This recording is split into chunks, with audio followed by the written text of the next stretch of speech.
Hello guys, good afternoon. I-share ko po sa inyo ang isang video na niremix ko last week. Ngayon ko lang nagawa ng tutorial. So, iwasan nyo po ito. Iwasan ang mag-remix ng ganitong mga video.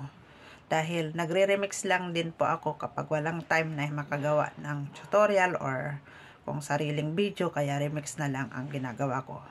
Nagustuhan ko po ang isang video na ang lalaki at 3 babae ay nagtatanim sa bukid. Ito ay sinasaktan niya yung isang babae at pinagulong-gulong sa putik.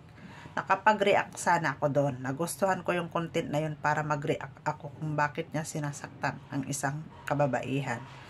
Pero hindi niya alam na bawal pala i-upload yun. Hindi ko alam kung na-restrict yun or whatever. Yun pala, pag niremix mo din yun, isa ka rin ma-flag content dahil bawal talaga sa algorithm ni Facebook ang mga pananakit or nananakit kapag in-upload mo dito kay Facebook.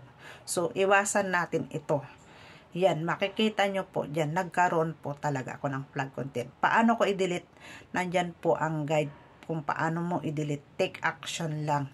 Tuloy mo lang yun. Hindi ko na nagawa ng video para kung paano i-delete. Pero easy lang. I-delete mo lang yung video na yun at mawawala din ang iyong flag content. So, iwasan ang bawal na i-upload dito kay Facebook. At iwasan din, hindi lahat ng pakikipag-remix is okay.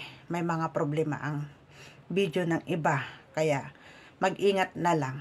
So, ganun lang po. Maraming salamat. Thank you for watching.